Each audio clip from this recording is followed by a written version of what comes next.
All right, we'll open up with Luke Fickell, front row. Bill. You guys played with some more aggressive draft. Much of that is enabled by the fact that you know your offense. You have enough points so that you give up a play, so be it. But maybe you want to play aggressive. Yeah, that gives you a lot of confidence, you know. And we tell our guys sometimes, I mean, football's a game of momentum. Where it comes from, who knows? You know, at times you got to create it yourself, and times it comes from your offense. And maybe eventually, some point in time, you know, it comes from the defense as well. So there's momentum all over the field. The key is once you get it, you got to keep it. And if you got to create some different ways of doing it, you know, that comes with the game. But you know, you have some confidence built up in the fact that you know that the ball's in the offense's hand. They got a real good shot to continue to move and give you some breathing room. Seven said the one deficiency or one area he's still concerned about are the linebackers. What's your view of that? Oh, it's a daily grind, and you know, just in a situation where you know depth and things is really tough. You got a bunch of young guys. Sometimes you say young guys and guys that don't have a whole lot of experience. So that's an area that we're continuing to build on a daily basis. And, whether it's on the field, whether it's off the field, whether it's recruiting, all those situations is something that you know, obviously I see on a daily basis, see too often. But all you can do is continue to value improve. Front row middle, Steve. Yeah, Coach, I want to just ask, you got a lot of young guys, backup players into the game in the second half. As you went back and looked at it yesterday, who were maybe 2 or 3 of those guys who played all the way to the end? And you had a couple good defensive stops there in the second half. Just who were some of those guys that really stood out for you, I guess, in the last quarter and a half? Well, we kept a lot of those guys in to an extent. But you know, a guy like Titus Powell, he was a young guy, he was a redshirt freshman kid who went and played some more safety other than just nickel late in the game. You know, you get in Von Bell, who's a true freshman. All of a sudden, he's playing at star. He's playing your nickel back and doing some things. And, Trey Johnson's playing some little linebacker. And, when the lights are on, you see some things show up from him. And you should continue to roll those guys up front. So there's a bunch of guys up front that you got to, those guys sub in a little bit more than maybe the other spots on the team. But don't get an extensive work. So, your Chris Carter's, your Steve Miller's, some of those situations where those guys got to play in a big-time atmosphere and see how they react and respond. Second row, Doug. Hey, Luke, Marcus Freeman is coaching on the other side, and I know you have a history with him. Did you see a kid that maybe could become a coach one day when you had him, or what did you see back there? Well, as he would hopefully tell you, I tried to talk him out of it. Because to me, that's what you do. Any kid, any player, kid, or somebody that comes to me, it's my own son, the first thing you do is you try to talk him out of it. There's some crazy business, you do a lot, there's a lot of things you give up. Obviously, there's things that you get, but the number one thing is, especially if you play here or went here, sometimes you think, well, I want to get into coaching because I want to coach at Ohio State. The reality is, not every place is like this. And if you really, the reason I talk them out of it, or try to, is if you can't talk them out of it, then they're fit for the coaching profession. As much as I tried, I couldn't do it. You see why. Was he a cerebral kind of guy back then? Yeah, I mean, again, he loved the game, he enjoyed the game, he understood the game. And a lot of times, I never thought about coaching. I never once had I grew up around coaches my whole life, more wrestling coaches and different things, but never did I once think about coaching until all of a sudden football was done. And when things were taken away from you, you step back, you start to look and say, okay, what are the things I really, really enjoy? What do I love to do? And what do I want to continue to do? And that's, I think, when it comes a little bit clearer to me. Middle, Dave. It sounds like Coach Meyer's a little bit involved with the defense. We were just talking about that, whereas somebody like Coach Tressel wasn't involved at all in the defense. He used to talk about that. He was talking about how he thinks Ryan Shazier's really good at blitzing. What's that like when the head coach is, as the defensive coordinator, what's that like when the head coach is also involved in defense? I think it brings a lot to us. I mean, the more ideas, the more minds in that room at times, especially with someone that comes from a different perspective. And, sometimes coming from that offensive perspective gives you some real insight. And, sometimes it's tough at times when they come in and say, I think you should do this, and this hurts us, and this hurts us. But the reality is it elicits some conversation. And we're always, you're in this business because if you take a day off, you're losing ground in what you're doing. So you're always looking for new ways and new ideas and things that are difficult. So, and I think that's a different perspective that he brings and gives to us on a daily basis. So we warrant it, we really enjoy it. Sometimes it's tough, but the reality is it makes us better. Front row, Tim. Yeah, a couple things. Number one, what do you remember about Coach Hayes or anything else that stood out that allowed him to be a success at Kent State, and now he's taking on this challenge at Purdue to turn that program around? What stood out about him? I think probably the number one thing he'd say is he believes in what he does. Great confidence in what you do. And I mean, there's a million different ways of doing it. I'm sure as you guys have covered and you see, every coach is different in his own way. And there's not one formula that says this is the way to be successful.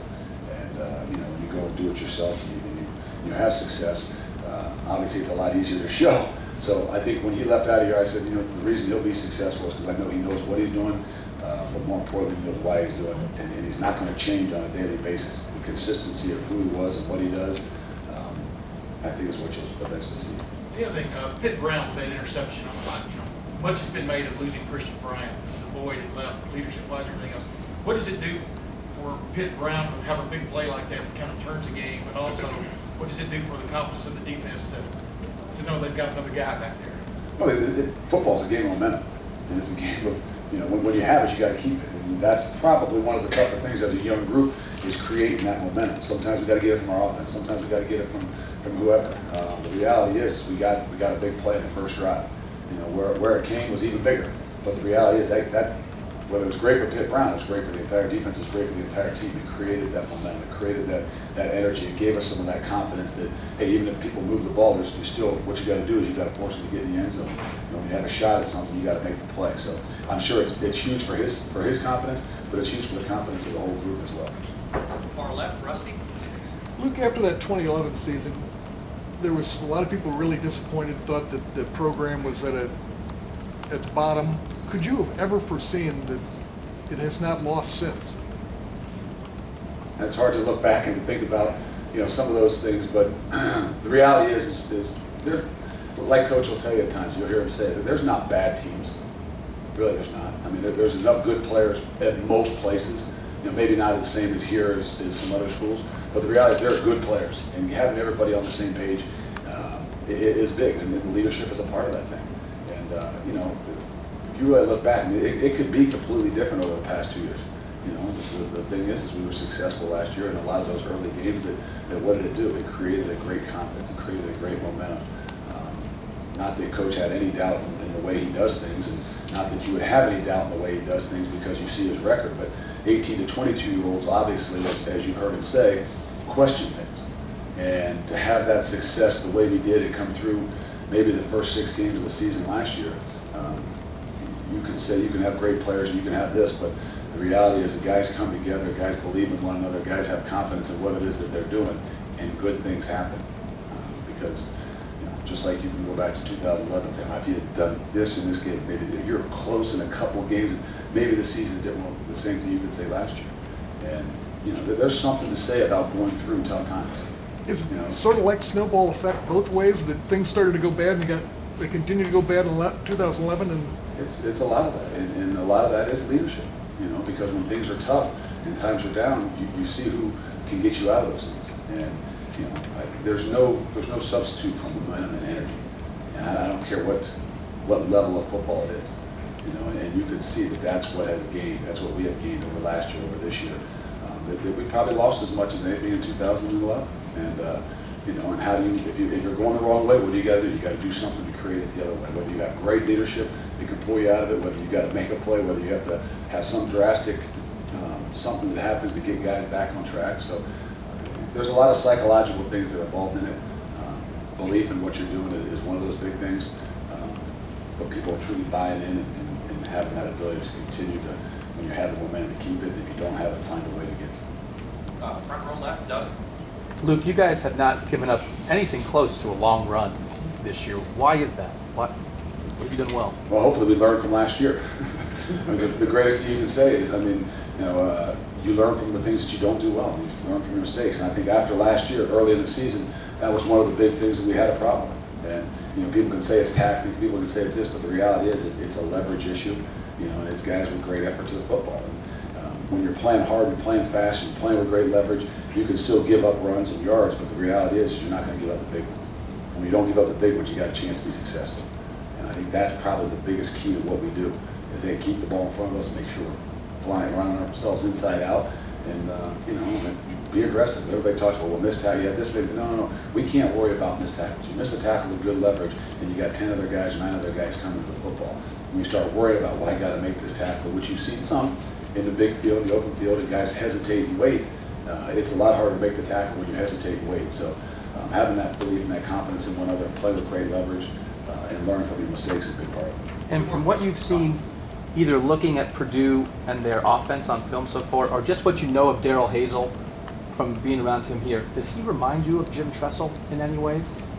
Well, one of the greatest qualities I think that he got and had and probably grew from with Coach Tressel is consistency.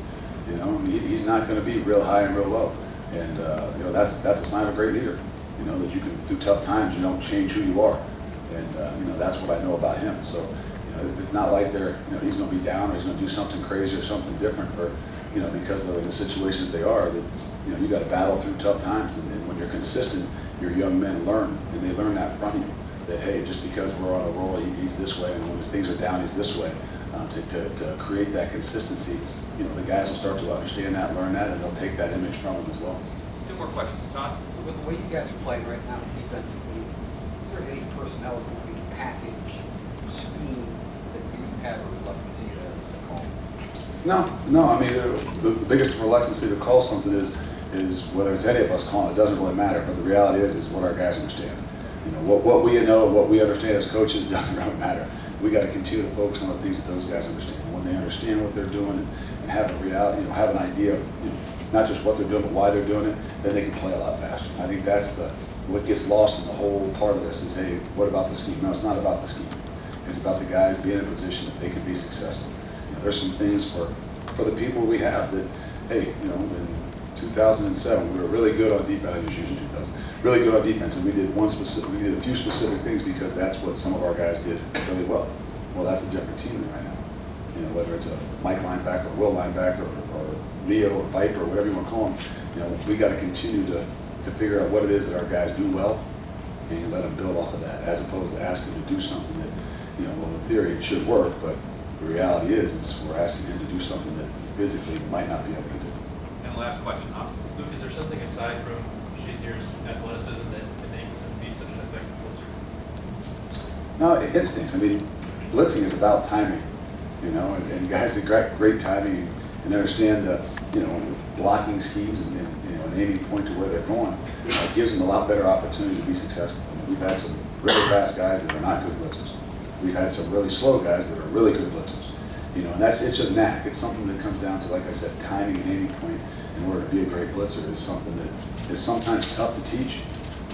Obviously, they can get better at it, but sometimes those are things that are really natural in what they do. Luke, I'm sorry, Devin Bogard, Coach Meyer mentioned it, for a kid like that, I know you'll want to talk about it. I mean, he got such praise early on, had the injury to have another ACL like that. And Coach Meyer did mention it.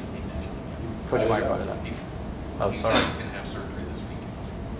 That's news to me. It just happens. Yeah, I would say I sat at dinner with him last night and he did not know anything. okay, that's what Coach Meyer I said think to us. Devin walked into his office right before he came Did in. not know that. How tough is that? Well, I mean, it's tough for all of us, but when you're in this business for what you do, it's much tougher knowing what the kids want. We can get through it. We got somebody that'll step up. I'm not saying they'll be the same person as him, but somebody will step up and take that spot.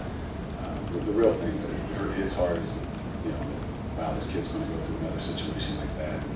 How can he handle it? And how tough and how strong is he mentally to go through another battle like this? So that's what pulls at you. Thank you. Thank you, Luke. Appreciate it. Thanks.